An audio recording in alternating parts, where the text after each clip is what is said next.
25 तारीख को लोकसभा का चुनाव है। ऐसे में हम रानीगंज विधानसभा में खड़े हैं और यहाँ पर नौजवानों से बात करेंगे और उनसे जानेंगे उनकी राय क्या है, चुनाव के मुद्दे क्या हैं, किन मुद्दों पे वो मतदान करेंगे। क्या नाम है भैया आपका? वसीम अहमद एडवोकेट।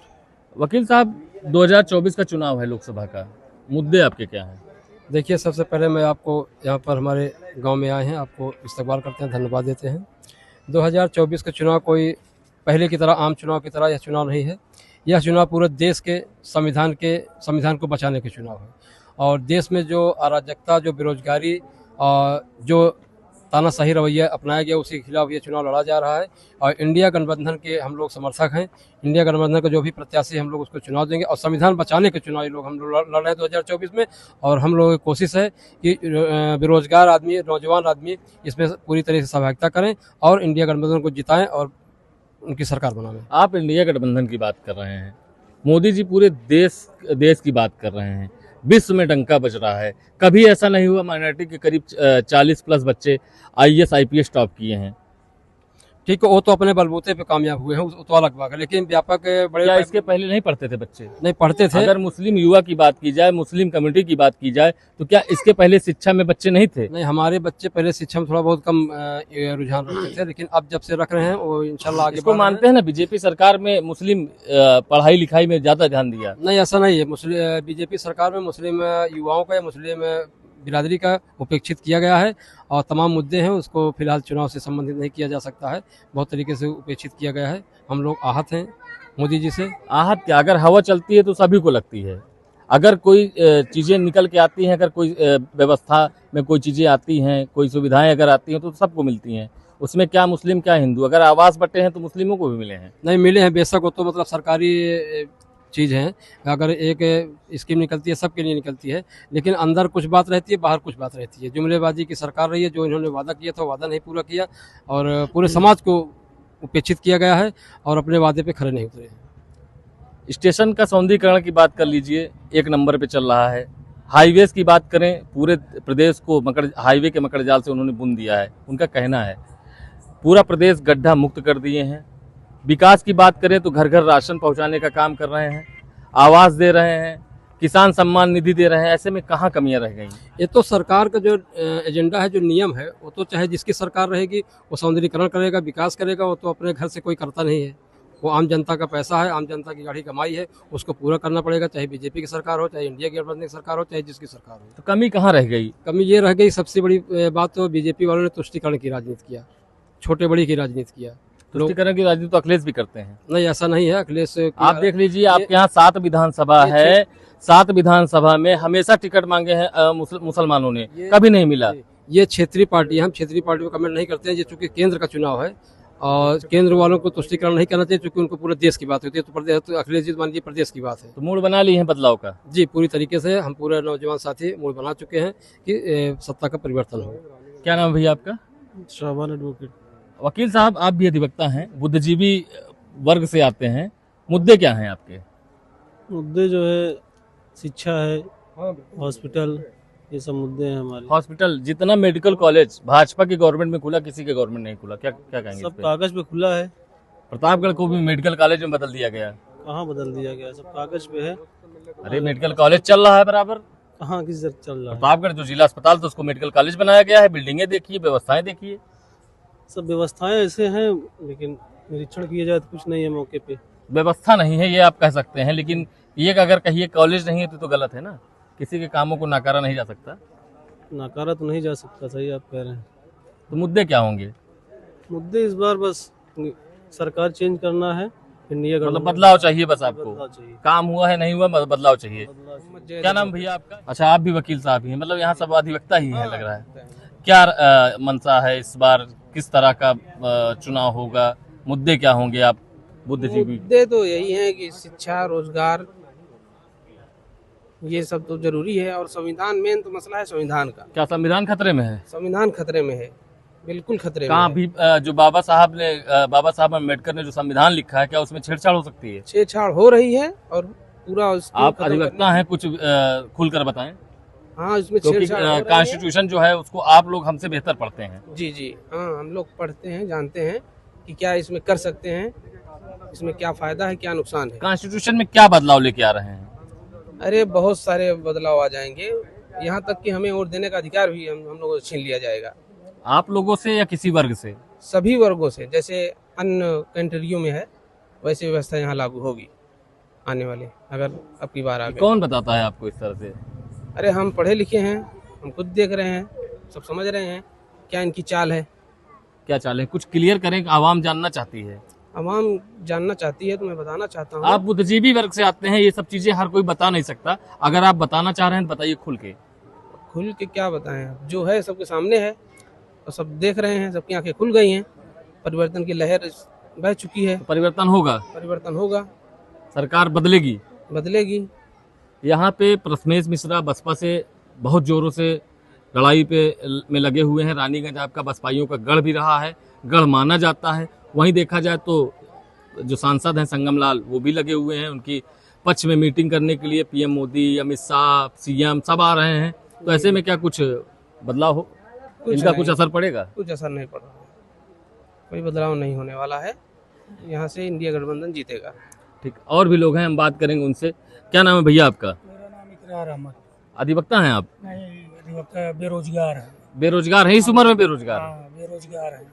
चुनाव होने हैं, मुद्दे क्या हैं आपके? हमारे मुद्दे यही रोजगार मिले, हम लोगों को रोजगार मिले, 2 पैसा आए, और कोई रोजगार नहीं है। सम्मान निधि दे रही है घर बैठे, कुछ नहीं, सम्मान निधि पैसा ही काट दिए हैं, आया ही नहीं है। कितने महीने से नहीं आया? अरे 1 साल से नहीं आया। अरे यहाँ सबका पैसा आ रहा है। हमारा पैसा नहीं आया, 1000 घूस भी लिए जबरदस्ती। इसकी शिकायत है तो कहते हैं भ्रष्टाचारियों पर बड़ी कार्रवाई करते हैं हम। बुलडोजर बाबा हैं, बुलडोजर चलवा देते हैं भ्रष्टाचारियों पर। अभी तो बुलडोजर चल रहा है ना, कृषि उसमें वहाँ घूस चल रहा है। 1-1 हजार रुपया ले रहे हैं किसानों से, किसान नित के लिए हमसे भी लिए हैं। हाँ। उसके बाद भी आपका पैसा नहीं आया? नहीं आया है पैसा। तो क्या चाहते हैं, मुद्दे क्या हैं, किस तरह के नेता को अपना मतदान दें? बस मतदान इंडिया करें? गठबंधन, राहुल गांधी, अखिलेश यादव। तो राहुल गांधी और अखिलेश का गठबंधन है, तो ऐसे में प्रधानमंत्री किसको देखना चाहते हैं? अरे जिसमें सहमति बनेगी, जो हमारा राष्ट्रीय नेता, सब लोगों के गठबंधन का राष्ट्रीय नेता जो फैसला करेगा वही प्रधानमंत्री बनेगा, वही हमको भी मान्य है। प्रधानमंत्री कोई भी बने, आप गठबंधन चाहते हैं? गठबंधन चाहते हैं, परिवर्तन चाहते हैं। और भी लोग हैं, हम बात करेंगे उनसे। भैया क्या नाम है आपका? युवा हैं आप, वो कितनी उम्र है आपकी? 27। तो मतलब मतदान तो करते ही होंगे? जी, मतदान करते हैं। क्या मुद्दे हैं आपके? मतदान यही है कि इंडिया का जो रूल रहता है कि कौन क्या खाएगा, वो जाति धर्म के आधार पर वो लोगों को बांटते हैं, और वो लोगों को ये तय करते हैं कि कौन क्या खाएगा। मस्जिद, मंदिर, लोगों को सिर्फ क्या चाहिए? डेवलपमेंट चाहिए, शिक्षा चाहिए, स्वास्थ्य चाहिए। लोगों को अच्छी स्वच्छ से मतलब होता है। बस यही चाहिए कि हमें डेवलपमेंट चाहिए। सरकार डेवलपमेंट से दूर है, डेवलपमेंट से दूर है, शिक्षा से दूर है। शिक्षा से दूर है। तो किसके ऊपर भरोसा जता सकते हैं आप? जो कि देखिए, परिवर्तन तो प्रकृति का नियम है, तो परिवर्तन तो इस बार चाहिए ही, किसी भी हाल में। अगर रोटी पलटी नहीं जाएगी, जल जाएगी जल्दी जाएगी ना, इसलिए पलटना चाहिए। जी। तो अब की बार किसकी सरकार हो सकती है? मन तो यही है कि इस बार इंडिया गठबंधन की सरकार हो। क्या नाम भैया आपका? राशिद पढ़ते हैं जी, किस क्लास में हैं? अभी ग्रेजुएशन चल रहा है। मतलब मतदान करते होंगे? जी, फर्स्ट युवा हैं, फर्स्ट टाइम रहेगा। जी, जी। क्या सोचा है, क्या मूड बनाया है? जी, बस यही कांग्रेस का मैनिफेस्टो पढ़ा है हमने, हाँ, तो अच्छा लगा है हमें। मैनिफेस्टो अच्छा लगा। जी जी। कहीं बाद में भी तो नहीं जुमला दे देगी? नहीं, जुमला कहे, जिस तरह से वो लोगों से मिल रहे हैं, समाज के हर तबके के लोगों से मिल रहे हैं, हमें तो लग रहा है, भरोसा लग रहा है उनको। चूँकि सबसे अच्छा क्या लगा इनके मैनिफेस्टो में? सबसे अच्छा आपको क्या लगा? नहीं, जिस तरह से 5 न्याय की बात हुई है, इससे समाज के जो पिछड़े लोग हैं तो उनको मुख्य धारा से जोड़ने का काम करेगी सरकार। युवा न्याय, नारी न्याय, किसान न्याय, इस तरह से 5 न्याय हैं। तो इससे लंबे समय से जो समाज वंचित रहा है, समाज विकास की मुख्य धारा से दूर रहा है, तो हमें लगता है कि इससे भारत में विकास की एक नई धारा बहेगी। मतलब बदलाव करेंगे? जी जी, बिल्कुल। क्या नाम भैया आपका? सलमान अहमद। अधिवक्ता हैं आप? चलिए मान लीजिए है ही नहीं, यहाँ ज्यादातर अधिवक्ता ही रहे। प्रबुद्ध वर्ग लोग हैं। हाँ, सब बुद्धिजीवी तबके से हैं। जी जी जी। क्या मानते हैं 2024 का चुनाव मुद्दे क्या रहेंगे इस पे? मुद्दे क्या है सर, ऐसा है कि बदलाव समय की मांग है, होना भी चाहिए और होगा भी, जैसा जनता का रुझान जैसे बात किया जाए कि जब देश आगे बढ़ता है, देश का नाम रोशन होता है, तो उसी को बनाया जाए जो देश का नाम रोशन करे। ऐसे में जैसे मोदी जी कहते हैं कि मोदी है तो मुमकिन है, मोदी की गारंटी, इस तरह से बहुत सारी चीजें चल रही हैं। कितना विश्वास है आपको इस पर? देखिए ऐसा है सर कि ये कुछ चीज़ें जो आप संविधान का चौथा स्तंभ जैसे आप लोग काफ़ी कुछ चीज़ें छिपा के रखते हैं ना, वो मतलब जनता के बीच में वो नहीं आती है और देश का नाम आगे बढ़े, देश आगे जाए। लेकिन यहाँ धरातल पे आकर जब आप देखेंगे और जैसा इनका है कि अंतिम व्यक्ति के जो है पायदान पे खड़े अंतिम व्यक्ति के चेहरे पे मुस्कान वो कहीं नहीं। बहुत आगे चला जाए, चांद पर चला जाए, भूखमरी, बेरोजगारी, गरीबी, भ्रष्टाचार, अत्याचार, जो लोग जाति आप बुद्धिजीवी से आते हैं। एक सवाल आपसे, आप देख रहे एक सवाल आपसे, जैसे कहते हैं कि 80 करोड़ लोगों को हम मुफ्त राशन दे रहे हैं, इसको किस तरह से आप देखते हैं? राशन दे रहे हैं सर, तो राशन दे रहे हैं, ठीक है। इस राशन को जो कांग्रेस सरकार थी, जहाँ तक मेरा समझना ये है, इस राशन को बचा करके रखा था। कभी न कभी देश में आपत्ति विपत्ति आएगी तो हम उस विकट परिस्थिति का सामना करेंगे और ये जो भंडार करके अनाज को रखा था उस समय देंगे। तो 5 किलो राशन दे देने से किसी का जीवन निर्वाह हो सकता है? फॉर एग्जाम्पल आपको 5 किलो राशन मिल गया, इससे क्या होगा? रोटी बन जाएगी, रोटी अकेले से क्या होगा? तो कहीं ना कहीं ये कोई वो मुद्दा नहीं है। 5 किलो राशन दे देना, उसके बाद उसका दोगुना नुकसान हो जाना, ये तो सिर्फ एक। अच्छा, एक चीज ये बताइए, जैसे आप अधिवक्ता हैं, बुद्धिजीवी, जैसे इलेक्टोरल बॉन्ड का जो घोटाला सामने आया है, इससे क्या बीजेपी का नुकसान हो सकता है? घोटाले तो बहुत सारे ऐसे हैं सर। अब आप चाहे घोटाले की बात करेंगे तो भ्रष्टाचार एकदम बिल्कुल चरम पे है। ये कहा जा सकता है कि भर्तियां जितनी भी होती हैं सब में घोटाला। वादे लेकिन करते हैं, दावे करते हैं, अगर भ्रष्टाचारियों घर पे बुलडोजर चलाएंगे, अगर कोई संलिप्त बुलडोजर चलेगा तो केवल और केवल मुस्लिमों के घर पे चलेगा और बुलडोजर इनका कहीं नहीं चलता। कितने अपराधी, कितने माफिया जिले में हैं या प्रदेश स्तर के हैं, आप भी जान रहे हैं, हम भी जान रहे हैं। ऑन कैमरा जो उसको कहना यहाँ ठीक नहीं होगा, तो किसके घर बुलडोजर कितना चल जा रहा है। बस ये है कि मुसलमानों का कोई संरक्षण नहीं है और इनके ये समझ लीजिए कि ये कहा जाए कि आसान भाषा में इनका कोई रहनुमा नहीं है। इसीलिए इनका, जैसा कि हमारे सीनियर ने भी बताया, कि उपेक्षा हुआ है, बहुत ज़्यादा हुआ है। आप समझ रहे हैं? तो बुलडोजर कहाँ चला है बताइए? मुसलमानों के अलावा कहीं चला क्या बुलडोजर?